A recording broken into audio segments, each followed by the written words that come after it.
ನಮಸ್ತೆ ನವಕರ್ನಾಟಕ ಟಿವಿಗೆ ಸ್ವಾಗತ. ನವಕರ್ನಾಟಕ ಟಿವಿ ಜನಪರ ನ್ಯಾಯಪರ.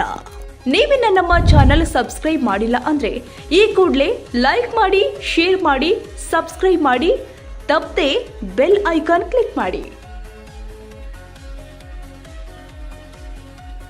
ಪಾವಗಡ ಪಟ್ಟಣದ ಹಳ್ಳಿಯ ಅಂಬೇಡ್ಕರ್ ಭವನ ಆವರಣದಲ್ಲಿ ತಮಟೆ ಸಂಸ್ಥೆ ಹಾಗೂ ದಲಿತ ಸಂಘಟನೆಗಳು ಒಕ್ಕೂಟದಿಂದ ಕಡಪಲಕೆರೆ ಶ್ರೀ ಹನುಮಂತರಾಯಪ್ಪ ಅವರ ಶ್ರದ್ಧಾಂಜಲಿ ಹಾಗೂ ನುಡಿನಮನ ಕಾರ್ಯಕ್ರಮವನ್ನು ಏರ್ಪಡಿಸಲಾಗಿತ್ತು.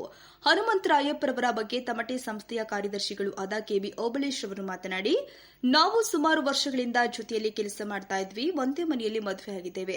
ಇವರು ನೇರವಾಗಿ ಮಾತನಾಡ್ತಾ ಇದ್ರು, ಅವರ ವ್ಯಕ್ತಿತ್ವ ಬಗ್ಗೆ ಹಂಚಿಕೊಂಡಿದ್ದಾರೆ.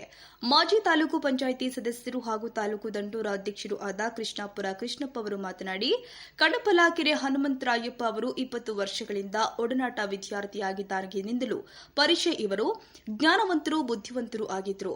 ಹಾಸ್ಟೆಲ್ನಲ್ಲಿ ಹುಡುಗಿಯರು ಗಲಾಟೆ ಮಾಡಿದಾಗ ರಾಜಿ ಮಾಡುವಂತೆ ನನಗೆ ಹೇಳ್ತಾ ಇದ್ರು. ಹನುಮಂತರಾಯಪ್ಪ ಅವರ ಸಮುದಾಯವನ್ನ ಒಗ್ಗಟ್ಟು ಮಾಡಿ ಹೋರಾಟ ಮಾಡಬೇಕು ಅಂತ ಕನಸನ್ನ ಕಂಡಿದ್ರು. ಈ ಕನಸನ್ನ ಎಲ್ಲರೂ ಕೂಡ ಸೇರಿ ಈಡೇರಿಸಬೇಕು ಅಂತ ಕೇಳಿಕೊಳ್ತೀನಿ. ಇವರ ಆತ್ಮಕ್ಕೆ ಶಾಂತಿ ಸಿಗಲಿ ಮತ್ತು ಅವರ ಕುಟುಂಬಕ್ಕೆ ದುಃಖ ಭರಿಸುವ ಶಕ್ತಿಯನ್ನ ದೇವರು ಕೊಡ್ಲಿ ಅಂತ ಹೇಳ್ತೀನಿ. ಸುಬ್ಬರಾಜು ಅವರು ಮಾತನಾಡಿ, ಛತ್ರ ಸೈನ್ಯ ಎಷ್ಟು ಇದ್ರೂ ರಾಜ್ಯ ಸೈನ್ಯ ಸಾಟಿ ಇದ್ದಂತೆ ಅವರ ಜೀವಂತ ಸಿದ್ಧಾಂತಗಳ ಬಗ್ಗೆ ಹಂಚಿಕೊಂಡಿದ್ರು. ಸಿಕೆಟಿ ತಿಪ್ಪೇಸ್ವಾಮಿ ಅವರು ಮಾತನಾಡಿ, ಹನುಮಂತರಾಯಪ್ಪ ಅವರು ನೇರವಾಗಿ ಮಾತನಾಡ್ತಾ ಇದ್ರು. ಚತುರ ರಾತ್ರಿನೇ ಡೊಮಿನೇಷನ್ ಮಾಡಿ ಅಂಬೇಡ್ಕರ್ ಭವನ ನಿರ್ಮಿಸಿದ್ರು. ಯಾವಾಗ್ಲೂ ನಮ್ಮ ಹತ್ರ ಹಂಚಿಕೊಳ್ತಾ ಇದ್ರು. ನಮ್ಮ ಸಮುದಾಯಕ್ಕೆ ಅಡ್ಡಿಪಡಿಸಿದ್ರೆ, ನಮ್ಮ ಸಮುದಾಯಕ್ಕೆ ಅನುಕೂಲಕವಾದ ಜಾಗವನ್ನ ಕಬಳಿಸಿದ್ರೆ ಆ ಸಮುದಾಯವನ್ನ ನೇರವಾಗಿ ಬೈತಾ ಇದ್ರು. ಮಾದರ ಮಹಾಸಭಾ ಅಧ್ಯಕ್ಷರ ನರಸಿಂಹಪ್ಪ ಅವರು ಮಾತನಾಡಿ, ಈ ಸಂಘಟನೆಗೆ ಬರಬೇಕು ಅಂದ್ರೆ ಹನುಮಂತರಾಯಪ್ಪ ಅವರ ಕಾರಣ. ಹುಟ್ಟು ಆಕಸ್ಮಿಕ ಸಾವು ಖಚಿತ. ನಾನು ಹೊರಡುವ ಸಂದರ್ಭದಲ್ಲಿ ಕಡಪಲಕೆರೆ ಗೇಟ್ ಬಂದ್ರೆ ಹನುಮಂತರಾಯಪ್ಪ ಅವರ ಜ್ಞಾಪಕಕ್ಕೆ ಬರ್ತಾರೆ. ಇವರು ನೇರವಾಗಿ ಮಾತನಾಡ್ತಾ ಇದ್ರು. ಇವರನ್ನ ಮರೆಯೋದಕ್ಕೆ ಆಗ್ತಾ ಇಲ್ಲ. ಇಂತಹ ವ್ಯಕ್ತಿತ್ವ ಉಳ್ಳವರನ್ನ ನಮ್ಮ ಸಂಘಟನೆಯಲ್ಲಿ ಬಹಳಷ್ಟು ಜನರಿದ್ದಾರೆ, ರೂಪಿಸಿಕೊಳ್ಬೇಕು ಅಂತ ಮನವಿ ಮಾಡುತ್ತೀನಿ. ಇನ್ನೂ ಹಲವಾರು ವಿಚಾರಗಳನ್ನ ನುಡಿದಿದ್ದಾರೆ. ವಳೂರು ನಾಗೇಶ್ ಮಾತನಾಡಿ, ಹುಟ್ಟು ಹೋರಾಟಗಾರ, ಚತುರ, ಹಿರಿಯ ಧೀಮಂತ ವ್ಯಕ್ತಿ, ಮಾದಿಗ ಸಮುದಾಯಕ್ಕೆ ಕೈಲಾದಷ್ಟು ಸಹಾಯ ಮಾಡಿದ್ರು.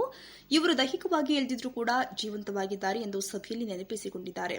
ಇನ್ನು ಕಾರ್ಯಕ್ರಮದಲ್ಲಿ Tamate Subbarayappa, B P Peddanna, Kannamedi Krishnamurthy, S Hanumantharayappa, Sikepura Hanumantharayappa, B Hosalli, Mallikarjun, S Narasimha, Mangalawada Manjunath, Mangalavara Hanumantharaya, Palavalli Gangadhara ಹಾಗೂ ತಮಟೆ ಸಿಬ್ಬಂದಿ ವರ್ಗದವರು, ತಮಟೆ ಕೂಲಿ ಕಾರ್ಮಿಕರು ಭಾಗವಹಿಸಿದ್ರು.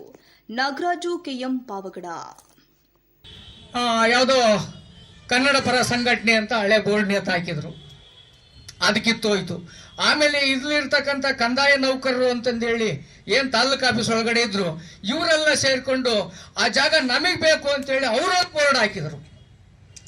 ಅಂತ ಸಂದರ್ಭದಲ್ಲಿ ನಾವೆಲ್ಲರೂ ಗಲಾಟೆ ಮಾಡಿ, ನೋಡ್ರಿ ಎಲ್ಲ ಎಂಪ್ಲಾಯೀಸ್ ಇದೀರಿ, ನೀವೆಲ್ಲ ಆರಾಮಾಗಿ ಒಳ್ಳೆ ದುಡ್ಡು ಬರುತ್ತೆ, ಒಳ್ಳೆ ಸ್ಯಾಲ್ರಿ ತಗೊಂತೀರಾ, ಹೋಗ್ಬಿಟ್ಟು ಎಲ್ಲನೋ ಒಂದು ಬಾಡಿಗೆ ಬಿಲ್ಡಿಂಗ್ ಮಾಡ್ಕೊಳ್ರಿ, ನಮಗ್ ಬೇಕು ಈ ಜಾಗ ಅಂತೇಳಿ ಗಲಾಟೆ ಮಾಡಿ ಅವತ್ತು ಮೊನ್ನೆ ಇಲ್ಲಿನ ಮಂಜುನಾಥ್ ಅಂತೇಳಿ ತಹಶೀಲ್ದಾರರು ಸಭೆ ಕರೆದಿದ್ರು.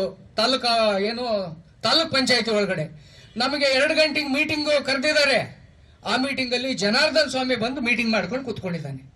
ನಾವು ಹೋಗ್ಬಿಟ್ಟು ಡೋರ್ ಬಡ್ದು, ನಮಗೆ ಮೀಟಿಂಗ್ ಇದೆ, ಎದ್ಬರ್ರಿ ಈ ಕಡೆ ಅಂತೇಳಿ ಅವತ್ತಿನ MP ಜನಾರ್ದನ್ ಸ್ವಾಮಿ ಅವ್ರನ್ನ ಗಲಾಟೆ ಮಾಡಿ ಬಂದಿರತಕ್ಕಂಥವ್ರು ಇಲ್ಲಿದ್ದಾರೆ.